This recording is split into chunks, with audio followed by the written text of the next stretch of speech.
this thing packs given its slim and lightweight chassis. The laptop is nothing out of the ordinary when it comes to design, and there's a touch of gaming thrown in here and there. But given this look, the laptop is less flashy and perhaps more usable even in formal conditions.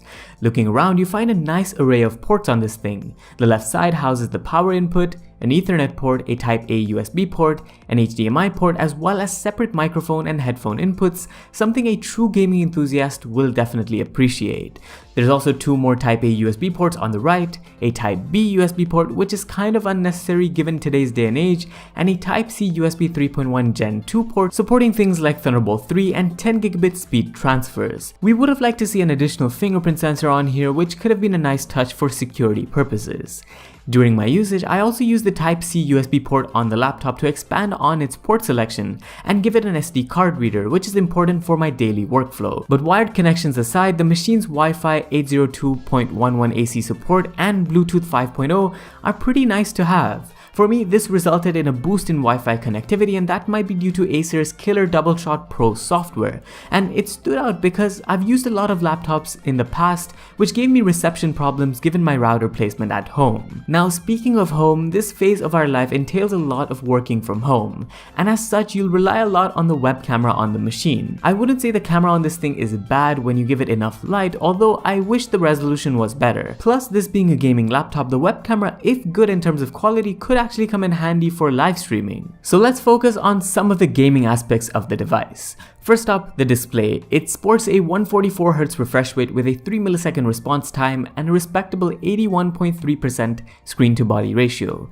For gaming, this is really helpful, but from a multimedia perspective, it's not bad either. The IPS style panel has anti-glare properties which helps reduce reflection, although the screen's contrast levels are on the lower end. You'll perhaps lose out on minute details in dark scenes, but it isn't much of a deal breaker by any means.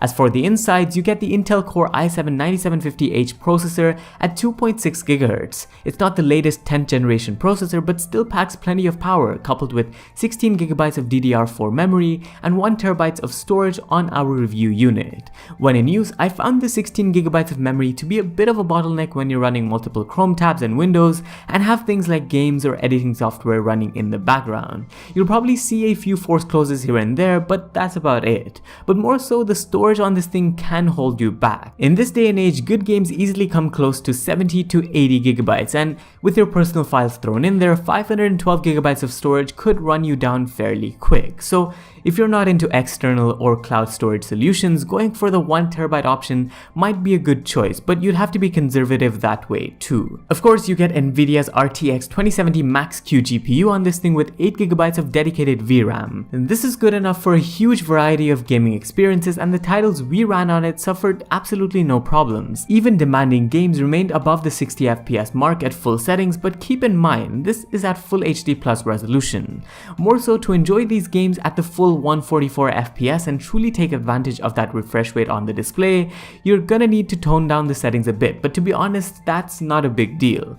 Plus, these days, true gaming enthusiasts tend to lower settings down anyway to get more performance out of their machines in competitive scenarios. Something we will say though is use headphones, because the inbuilt speakers are quite weak and the fans ramp up a lot when gaming, although the laptop itself stays relatively cool. To be honest, you could even get by using the laptop's keyboard for gaming. It's satisfying with Acer's Predator Sense technology. Its keys can be customized as much as you like in 3 zones as well. Maybe a few programmable keys and a volume slider could have helped further, but that really doesn't matter. But I wouldn't use the laptop's trackpad to game. It's tactile for daily use but inconsistent towards the top, which takes a while to get used to, especially if you're coming from a more premium offering like Apple's MacBook series. We think battery life on this thing is also not the most reliable, giving you about 3 hours of mixed usage, but let's face it, the laptop isn't meant to deliver great battery life anyway. But that's about it for Acer's Triton 500. This year, the machine has seen an upgrade to internals with Intel's 10th generation processors